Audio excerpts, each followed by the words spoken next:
Muitas pessoas têm dificuldade para entender como funciona o endividamento público no Brasil. E em especial, inclusive, o que está acontecendo em Mato Grosso. Em época de muitas discussões sobre pagamento da RGA, revisão geral anual, em um momento de crise no Estado, essas dúvidas acabam ressurgindo. Para falar sobre isso, eu converso agora ao vivo aqui no Jornal da Manhã com o professor doutor em História Econômica e professor da Universidade Federal de Alagoas, José Menezes Gomes. Bom dia, obrigado pela sua presença aqui com a gente no Jornal da Manhã. Quando a gente fala em dívida pública, o que é, afinal de contas, essa expressão dívida pública? Dívida pública geralmente é uma dívida contraída pelo Estado quando ele não consegue arrecadar na necessidade de financiamento ou de investimento em determinadas áreas, ele acaba contraindo empréstimos. No caso do Mato Grosso, nós tivemos uma dívida pública que originou numa dívida externa. Originou da dívida externa. Então, durante o regime militar, nós tivemos muitos empréstimos externos e externos acabaram sendo para quê? Geralmente foram para fazer estradas, para energia.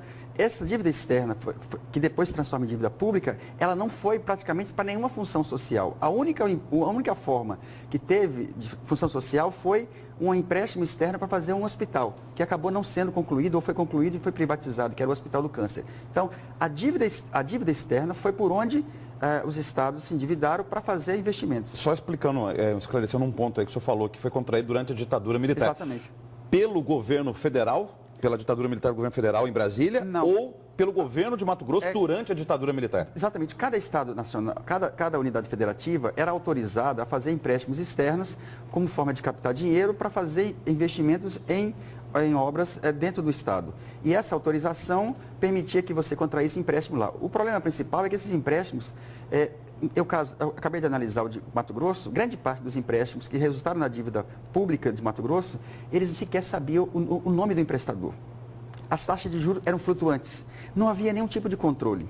E isso foi... O que significa taxa de juros flutuante?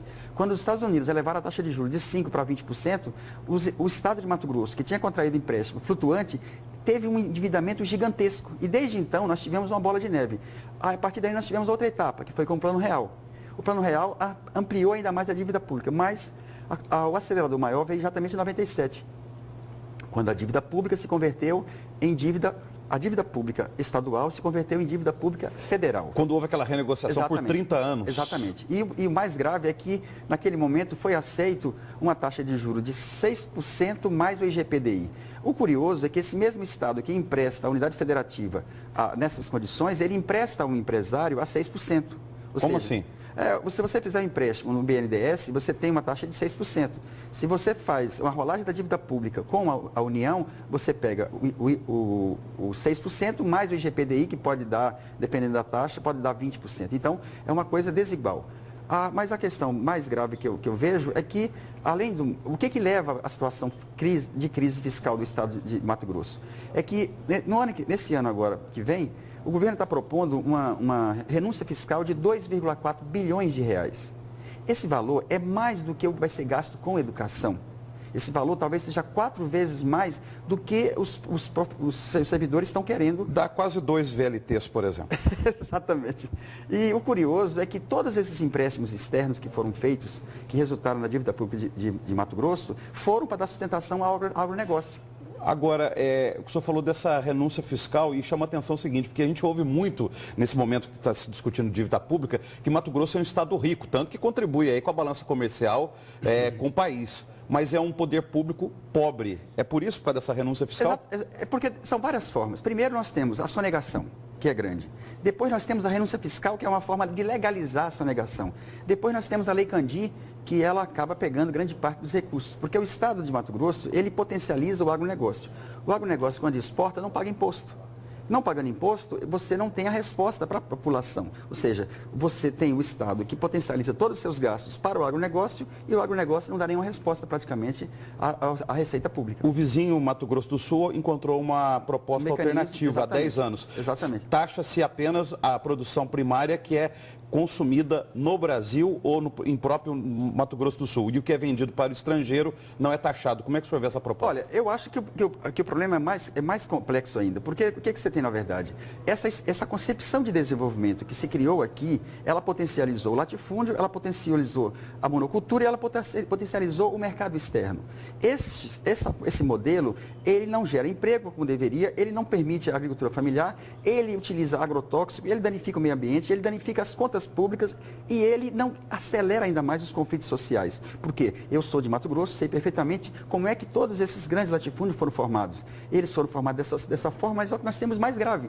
Esse setor agora também domina o poder político, tal como Alagoas, onde eu moro. Ou seja, ele se beneficia de todas as políticas públicas e na hora de pagar imposto ele não paga. Lá a grande produção é exatamente. As usinas de cana-de-açúcar. As usinas de cana-de-açúcar que são responsáveis por 1,5% da arrecadação apenas.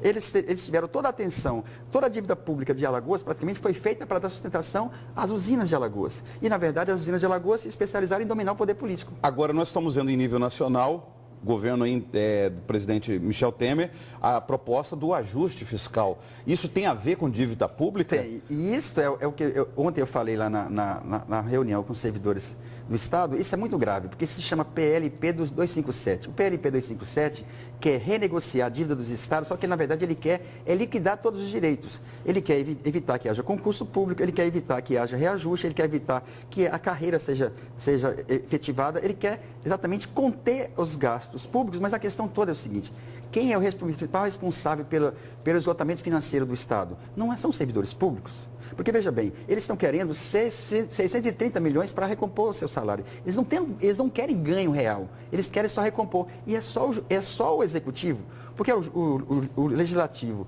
e o judiciário todos tiveram. Então, o que nós temos?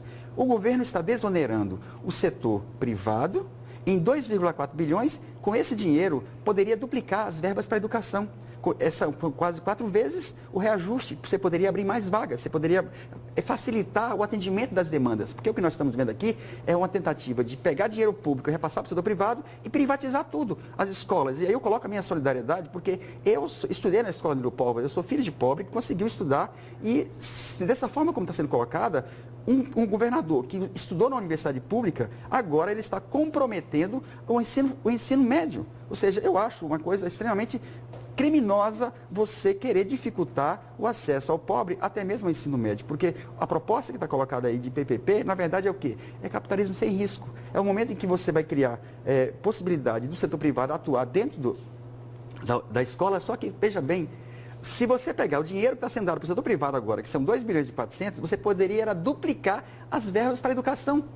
Então, o desafio que está colocado aí, a população precisa entender que o que está colocado aqui é muito claro. O governo faz uma opção pelo setor privado, que já tem todas as suas formas toda a dívida pública que praticamente foi feita para o setor privado, e agora o setor privado, que já não paga imposto, ainda quer renúncia de 2,4. E o que ele vai sair daí?